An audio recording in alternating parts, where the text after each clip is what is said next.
എനിക്ക് നീ ഒരു വാക്ക് തരണം. എങ്ങനെ ജീവിക്കുമെന്ന് എനിക്കറിയാണ്ട്. നീ മരിക്കുമ്പോ അതിൽ പ്രബലനായ സമ്പന്നനായ ഒരാളായി മരിക്കണം. അവള് ലക്ഷ്യം മാത്രം പറഞ്ഞു കൊടുത്തു. എന്നാൽ അതിലേക്കുള്ള വഴി അവൻ തന്നെ കണ്ടുപിടിക്കേണ്ടി വന്നു. കുറച്ച് ലക്ഷ്യങ്ങളുമായി അവൻ ബോംബെയുടെ മണ്ണിൽ കാലുകുത്തി. അവന്റെ പാദങ്ങളുടെ വലുപ്പം ചെറുതായിരുന്നെങ്കിലും പാദമുദ്രകളുടെ വലുപ്പം വളരെ വലുതായിരുന്നു. അമ്മ, ഈ ലോകത്തിലുള്ള എല്ലാ സ്വർണവും ഞാൻ നമുക്ക് കൊണ്ടുതരും. കഷ്ടപ്പെട്ട് ഇതിഹാസം സൃഷ്ടിക്കാനാവില്ല. അതിനൊരു തീപ്പൊരി വേണം. ഒരാനയെ നീ കൊല്ലണം.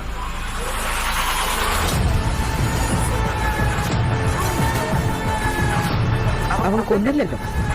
അതിനർത്ഥം നിങ്ങളുടെ ഹീറോ തോറ്റെന്നാണ്. മുറിവേറ്റ സിംഹത്തിന്റെ ശ്വാസം ഗർജനത്തെക്കാൾ ഭയങ്കരമായിരുന്നു. ആരെ കൊല്ലാൻ വേണ്ടിയാണോ എന്നെ വിളിപ്പിച്ചത്, അവനെ കൊല്ലാതെ ഞാൻ തിരിച്ചു പോകില്ല. ആ സ്ഥലം ഏതാണെങ്കിലും എവിടെയാണെങ്കിലും അവിടെ പോയി ഞാൻ കൊല്ലും.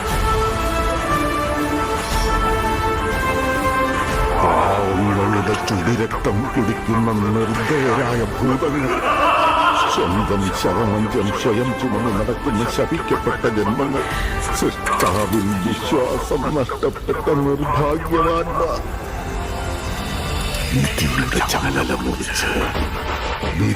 ചങ്ങല മുറിച്ച് നെഞ്ചു വിരിച്ച അഭിമാനപൂർവം തല ഉയർത്തിയ നിമിഷം മഹാത്മ്യമേറിയ ഒരമ്മയിൽ നിന്നുള്ള മകന്റെ ജനനം.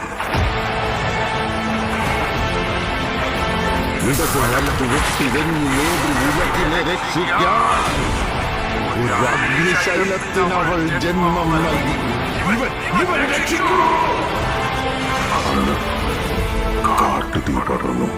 നിന്റെ പുറകിൽ 1000 പേരുണ്ടെന്നുള്ള ധൈര്യം ഉണ്ടായാൽ ഈ ലോകം നീ കീഴടക്കും.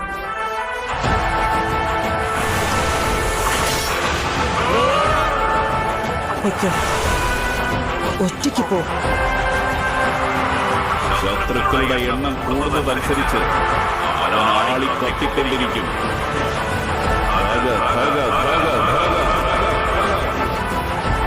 ഏത് പുണ്യാത്മാവിന്റെ മകനാണോ? ഇതാണ് ആദ്യത്തെ അധ്യായം. സൂര്യവർദ്ധൻ പറഞ്ഞതുപോലെ കാഹളം കാത്തിരിക്കുകയായിരുന്നു. मैंने राक्षसों के बारे में सुना था. पहली बार एक राक्षस को देखा. उसके पन्ने में नहीं रहना चाहिए. I am enforcing the army and signing a death warrant of the biggest criminal in India. കഥ ഇനിയാണ് ആരംഭിക്കുന്നത്.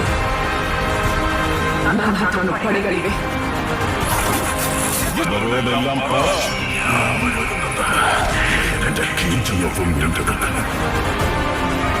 നിങ്ങൾക്കൊരു ഉപദേശം തരാം. ഒരു കാലത്തും നിങ്ങളെ എതിർത്ത് നിൽക്കാൻ പോകരുത് സാർ.